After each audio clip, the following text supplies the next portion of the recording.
But I'm coming to you, Michael. You've had the opportunity to listen to Sampiale and listen to the representative from the NPP. Where do you stand? Thank you. It's interesting when I listen to the argument the NPP makes, and I'm wondering how the great elephant has fallen. It's sad. They are involved in so much mischief now, so to keep the majority position. They are trying to re-engineer things. You know, I mean, he says he's going to seek interpretation. Fair enough, that's within his rights, and we hope to learn a lot from that. But why are we here? We are here because of the toxic nature of the winner-takes-all regime we practice. So NPP must, of necessity, strive anything possible to keep their majority, because then they can take decisions however they want.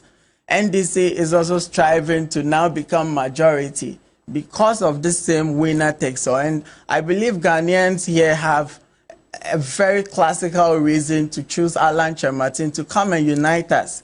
We've come to a point in our development that we've seen that for 32 years, this toxic divide between the duopoly and the correspondent mischief has not inured to our benefit. So it's important we are able to read into these things and find reason enough to bring someone who can bring us together, tap into all expertise from all angles, and build a country. Now, I'll go into the rules a bit. The Constitution is very clear, and really, rules are enacted, these laws are enacted to keep everybody in check, to attain some form of sanity, to be able to deal with the mischief of the day, where people, as and when it favors them, then they sway towards a certain angle. Parliament must be kept in a certain sanctity, I should say. And that's why even before you begin to work as an MP, you are supposed to declare who you're going to do business with as an independent person. And that works for every other party, every other member of parliament. So you realize the second deputy speaker, when he came, he had to declare that even though he was elected as an independent candidate, he wants to do business with the NPP. He has declared it from the onset. It is not for naught these regulations are there. It is for very clear reasons. And the Constitution says, a member of parliament shall vacate his seat in parliament. A member of a working parliament, an active parliament, shall vacate their seat, and then they give the reasons why you will vacate your seat. Now, one is, if he leaves the party of which he was a member at the time of his election to parliament to join another party, or seeks to remain in parliament as an independent member. This cross-carpeting creates a bit of chaos in parliament.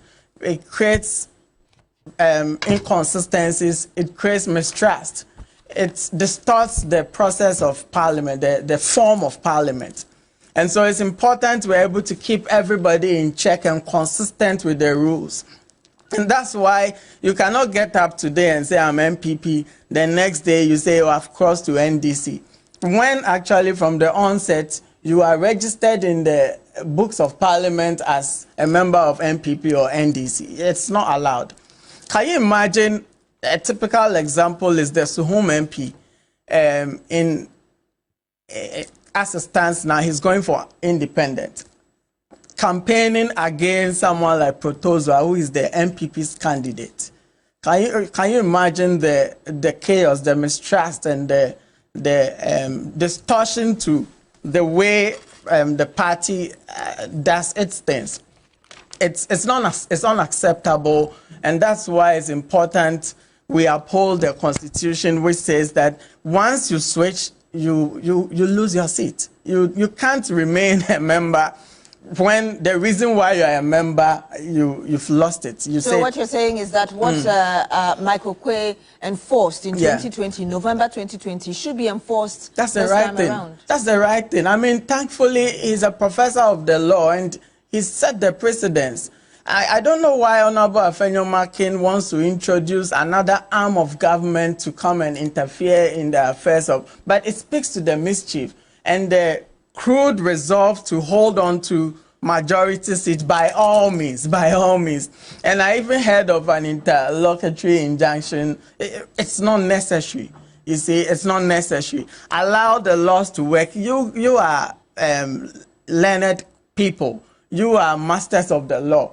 And if you are going to be playing mischief around the law like this, it's funny. It doesn't augur well for our democracy, really. I mean, I heard you say that over the last 32 years, both NDC and NPP have played mischief with us. Is it your understanding that these two political parties are gradually, quote-unquote, destroying the uniqueness of our separation of powers as enshrined in our legal provisions? Essentially, that's what is happening. That's a consequence of the toxic divide. You know, when there's a lot of business that happens in Parliament, and that's why it's important for them to, by all means, hold on to a majority position so that they get to determine the cost of all these businesses.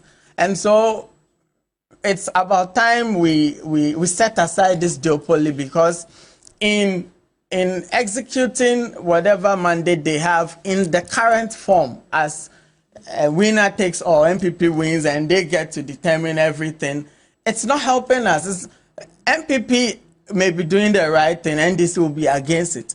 NDC may be doing the right thing, NPP will be against it. So clearly you can see the degeneration has gotten to the point, it's now affecting the constitution, the mother law of the country. Because they are interpreting it to favor them. Which, I mean, the first time we ever had this law operationalized was an NPP regime, when everybody was upset with the independent candidate. I don't know why I've forgotten his name. Esiama. Honorable Esiama. Everybody was against him. The president, Chairman Woon, to me, the whole party apparatus was against him. And so the Michael Quay, who was an NPP speaker, declared and enforced this law, the same law we are called to enforce today. And it's funny when they turn around, just because it doesn't favor them, to give them minority in Parliament, to turn around and say, hey, we are going to seek interlocutory injunction, we are going to court. It's not necessary. There's so much mischief around the NPP, and it makes me sad for Ghana. And that's why I believe, with all my heart, it's about time we set aside this scheme, this mode of governance. The toxic divide is too much. Let's be one and develop this country towards a common agenda, a national development plan. I will come back to you, but let me get a quick response from, just wrapping up on this conversation. I'm just getting your final thought. If you could say that in about 40 seconds. Right. We've heard the speaker say that he's going to think about it. What do you make of the stance of the speaker and what you expect of him? If you can do that in about 40 seconds, I'll give the same opportunity to both of you, and then we'll move on to our last topic. Well, I think the speaker has a very simple task to enforce what is already stated in law, and that's what he's going to do. The people have vacated their seats just by making those changes. It's straightforward. That is to you. Because the truth of the matter is, now, you see, I heard him say that it is for the next Parliament, but the exercise of that decision they take today, against the next Parliament, affects everything happening now within this Parliament. You can't take that off the question. And that's why it's important they vacate their seats, and then we declare the seats empty, and then... Sampiale, what are your expectations of the speaker? I'm sure you heard that on Sunday an unfortunate incident happened where a minor was driving a vehicle, smashed into another car, and a number of people have died. The police have arrested the parents. The father is a pastor, and I just want to get your preliminary thought on what has transpired so far. But before that, I just want to read just 3 points from the DVLA website, which says that requirement for getting a license or requirement for you to move vehicles, physical presence of applicant at any DVLA office, minimum age 18 years, basic education, that's the BEC, and a few other requirements they make of it. I mean, this incident has happened. People have lost their lives. The police have taken action. What are your thoughts? I think it's a sad occurrence, and it breaks my heart.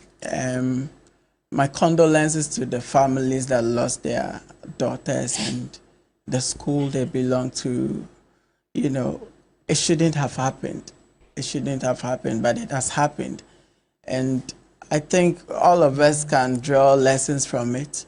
I think we should be very conscious on the road. I mean, there are all kinds of arrows flying at daytime and night, all kinds of mad people on the road, all kinds of people driving. You just have to be conscious on the road. Just be extra conscious. You should know, you know, the things that struggle to take, the things that are trying to take our lives in this country are enormous. You can just be walking Budumburam, then someone explodes, a stone comes to kill you. You can be, the things, so I believe our life expectancy must be very low now, because the kind of world we're living in now, we have to be extra conscious, pray more, and, you know, be very careful out there. I want to end with an invitation to our victory walk, which is happening in Kumasi this Saturday.